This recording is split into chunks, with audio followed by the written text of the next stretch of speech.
Hey Dude, The 90s Called, with Christine Taylor and David Lascher. Hey everybody, welcome back to another very cool episode of Hey Dude, The 90s Called. I'm David. I'm Christine. We want to answer more of our fans' questions. We're going to do some Hey Dude specific questions, and then there were some other questions that are not even Hey Dude related, just David and Christine. Listen, I know you read the comments on our socials, and we just appreciate everyone listening and for these thoughtful questions and for your engagement in our show, which we are having the best time doing. And we're just glad you guys are listening and enjoying it. And sometimes we don't have a guest like today, and we're going to just it's all about your questions. This is actually, these episodes I think are good for us because they're good brain strain questions of like, how many years back can you remember? It's honestly some of these things easier to interview someone else. It so much. So anyway, why don't we dive in? David, read the first one. Okay. Nicole Barron TX asked, would you ever consider producing or directing a new Hey Dude series? Well, we were just asked this, and I think I came up with a brilliant pitch. You guys have to hear this. Well, first of all, let's just put it this way. I'm not a director, but would you consider directing it? Do you want to start there? Would you direct it? Oh, those are big shoes to fill.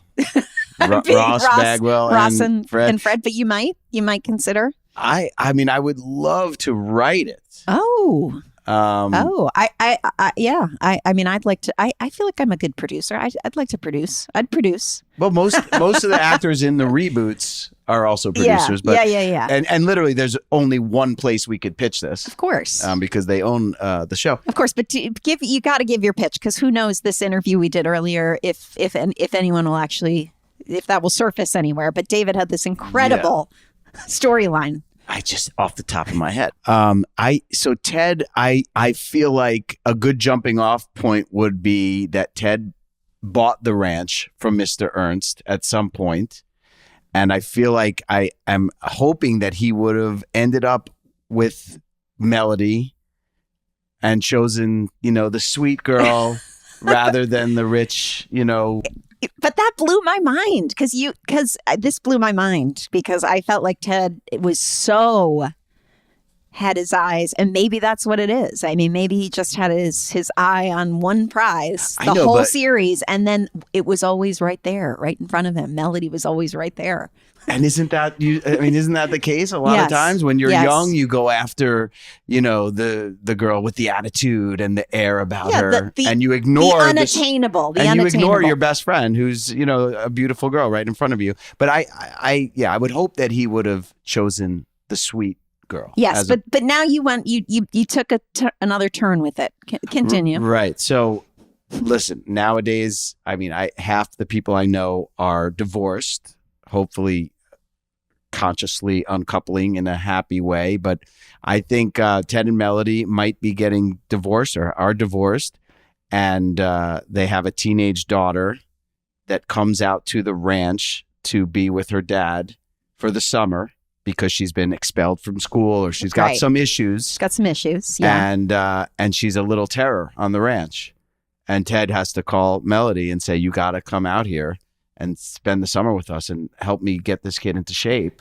Yes. And then there's a rekindling. And then we find our way back. David came up with that like in 2 seconds. And I thought that was impressive. I was very impressed by that. Would you do it? Hey, if you do it, I do it. Right. Yes, I'm in. All right, next question. This is Amanda M. Hattie. If there was a reboot, would you play yourself again as a worker, new owners, or maybe even the parents of kids now working on the ranch? Well, we just Did somebody have my idea already? I'm going to get sued for plagiarism. We just answered that. Jessica B. 446. Was there any ad-libbing done on the show? And if so, which lines? I mean, we had to stick to the script from what I remember. We did. I mean, I also think we were all so new at it and very green. If anybody was like the king of improvising, it would have been Dave Brisbane. Yes. Mr. Ernst. He would come up with things and break us up. Things we didn't understand, words in German we didn't even know. Yeah, exactly. and Sacre Bleu. Sacre Yeah, bleu, I remember right. that. Whenever he'd mess up a line. Yes, but I feel like we stuck pretty close to the script. I mean, I think that was, I don't remember. I think I probably was a little bit afraid of improvising or ad-libbing. Well, I was a little our too... Yeah. writers were sitting right there by the monitor. I mean, Yeah. not often the writers, well, I guess they are on Yeah. set usually. But yeah, we had great writers who wanted their words said as they were written, from what I remember. Yeah. All right, go ahead. Read the next one. Breaker Lane asks, can you tell us your least favorite episode? See, these are the really tough ones. Interesting. Least favorite. These are very... what I'll go back to my younger self, and I would imagine what young Christine would say. My least favorite episodes would be the ones that I was either in the least or the ones that were all about you and Brad. Those would have been my least favorite episodes back then. I thought you were going to say the handcuff one. No, because you said that was but I wasn't in that one. I realized. Remember, I told you Brad and Ted were the ones that got handcuffed, but you and I had to do an episode together. I kept remembering it wrong. It was just an episode that after we broke up, we were in every scene together. So we weren't handcuffed. We were just in every scene, like spying on everybody. But I think that was a good episode. So I don't not like that episode. But I think back in the day, I just would have been like, if the episode didn't have a lot of me in it, I didn't like it. Really? Probably. But you probably had a day or two off. I know, but I don't think I think I cared more about fun episodes. Yeah. But we have to keep watching. I have to keep watching some more episodes. Yeah, I can't recall my least favorite. I have my favorites, but yeah.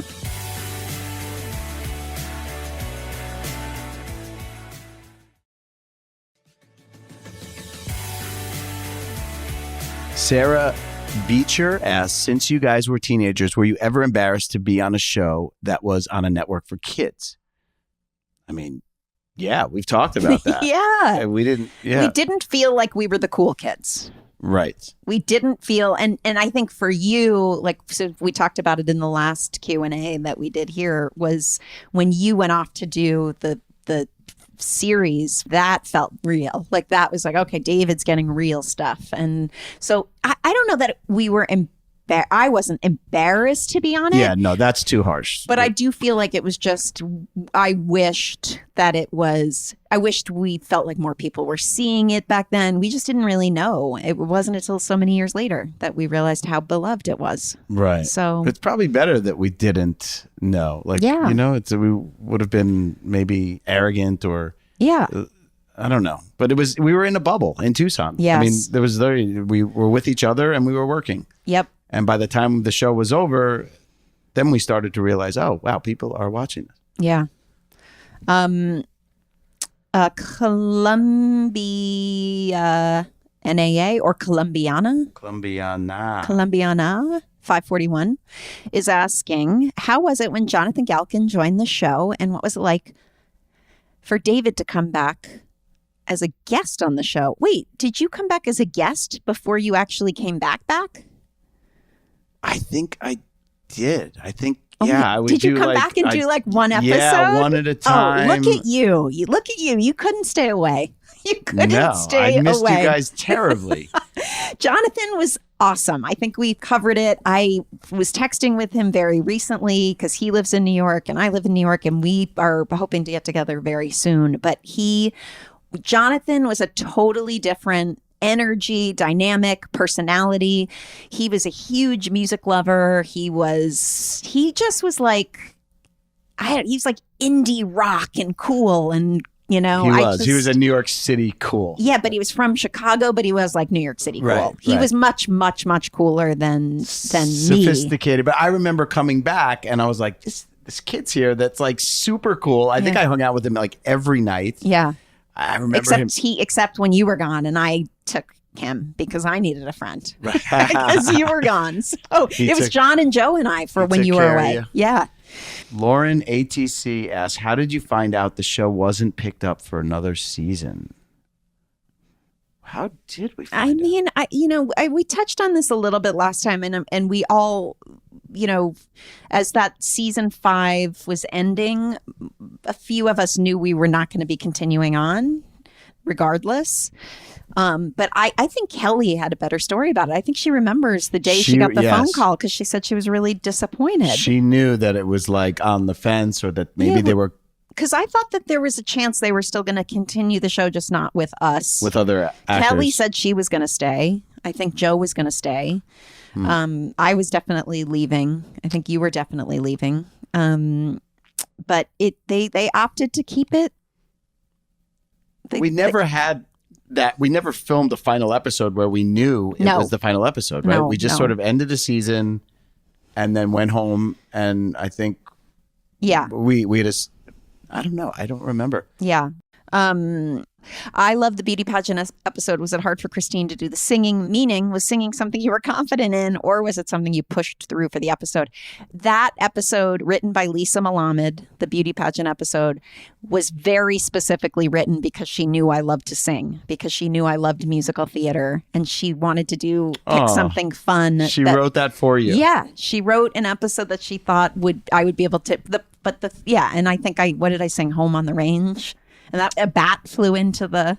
Oh, yeah. Speaking of bats, we didn't talk about that. Oh, my God. We have to save our bat story for another.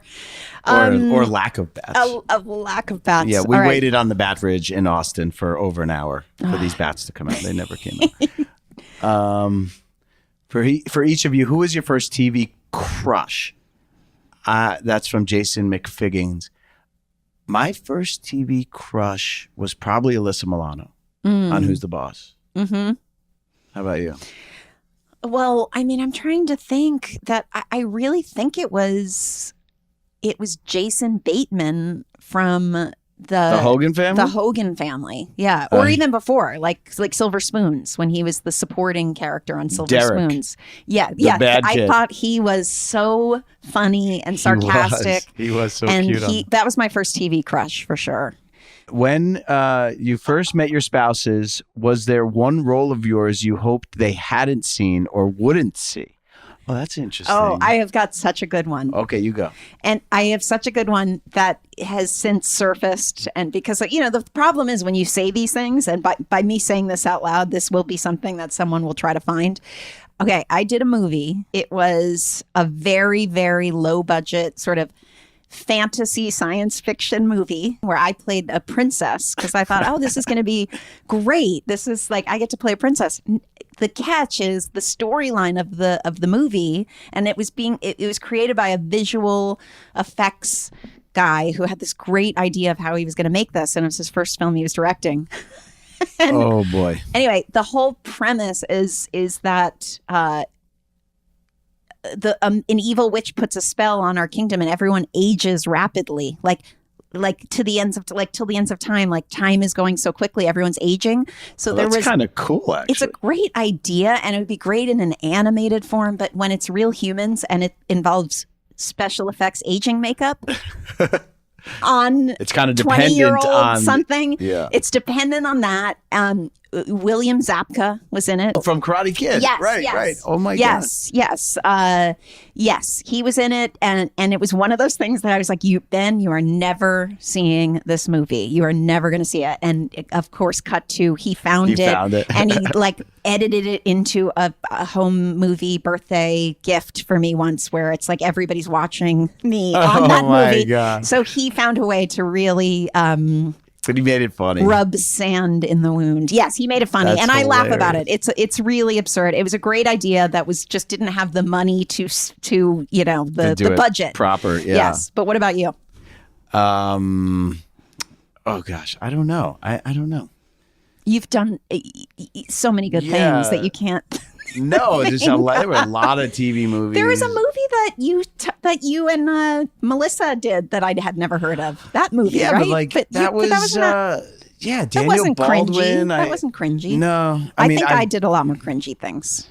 No, I'm not saying you did great. I did. There were a lot of guests. I played DJ's boyfriend on Full House in one episode. Right. Yeah. I don't know, stuff like that. But do you ever hear Jennifer Aniston talking about this movie she did called Leprechaun? Yeah, and that was another one of those, I auditioned for it. We all auditioned for Leprechaun. She said it's like the bane of her existence. It is. And the guy that she was dating, Thoreau, I mean, she was married to Justin. Oh, sorry. So she said he came home one night and put it in and was like, "We're watching this. I don't care what." And she like fought him, and he made her sit through all of it. We all auditioned for Leprechaun back in the 90s, and we've all had projects that are not the greatest.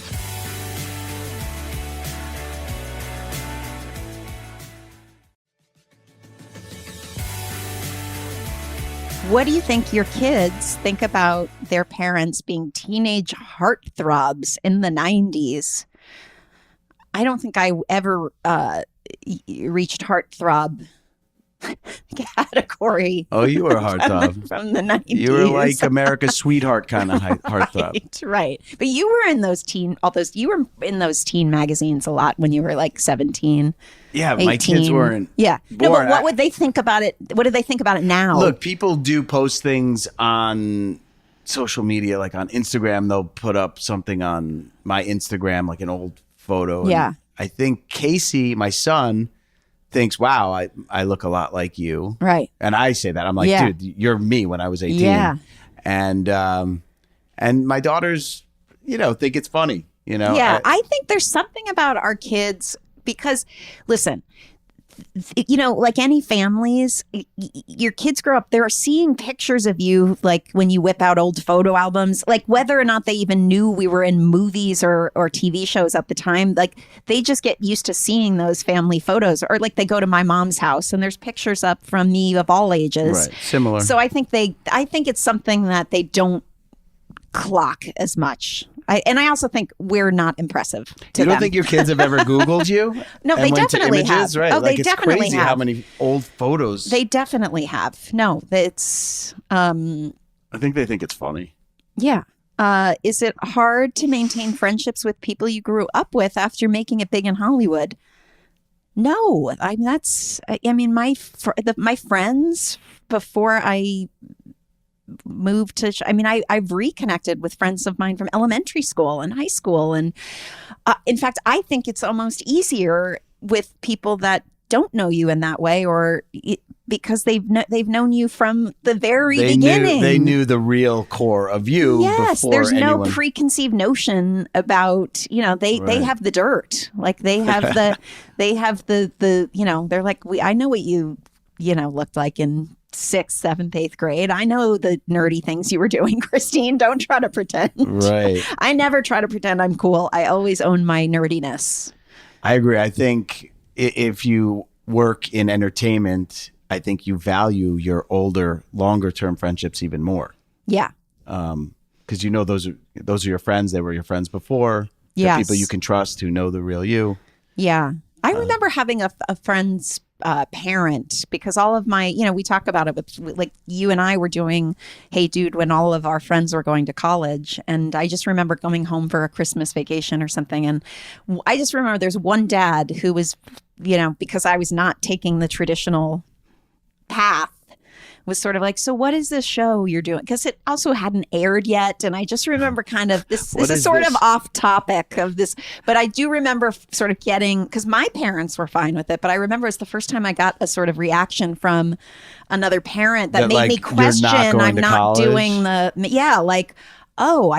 do I really need to defend what I'm doing? A little judgy, huh? And I just kind of remember because, and he was like a sweet guy and I knew him forever. But it was the first time I ever felt like, this must look weird to some people on the outside from my Allentown family and friends growing up.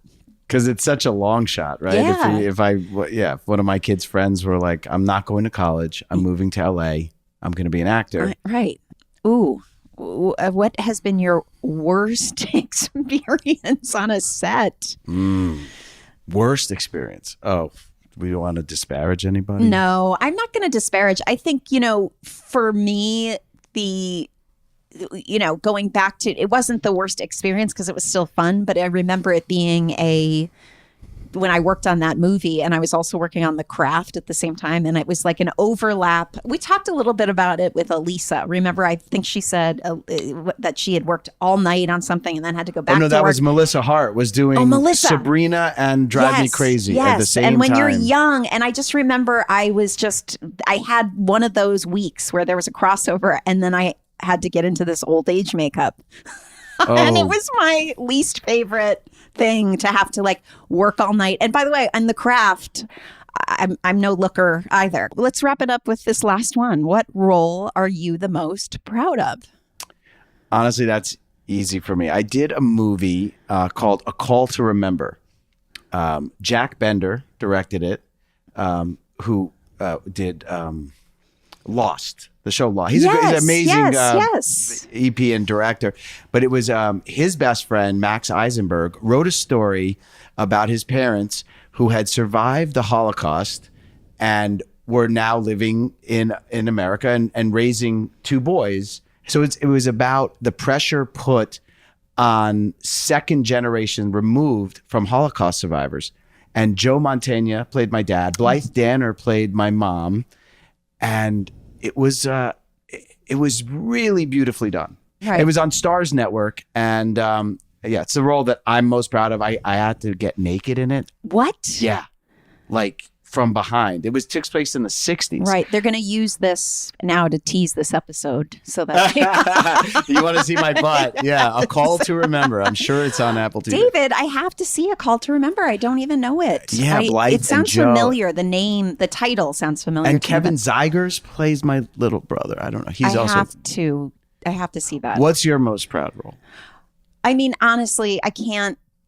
This is just an easy one for me. It's not as meaningful in that way, but it has to be. It has to be playing Marsha Brady in the Brady Bunch movies, because it was like I've never had to play a real person before, and even though I was playing a character she was playing, I was so obsessed with that show, and I worked my tush off to every little thing she did. I wanted to do her justice, and I still to this day I'm trying to make it my mission to just become friends with Maureen McCormick, because I just love her. I love her.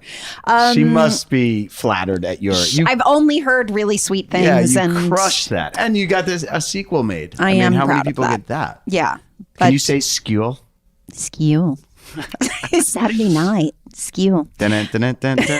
Oh, all right. Well, those are our questions for now. I know there were some that we still have not gotten to, so do please keep them coming. We will have more episodes like this. In a couple months, we'll do another one like this. Thank you, everybody, for listening, and as always, we'll see you. We'll talk to you. We'll come back and join us next week, and have a good one. Yes, have a good week, everyone. See you next week. Thanks for listening. Make sure to subscribe and give us 5 stars. And please follow us on Instagram at Hey Dude, the 90s Called. See you next time.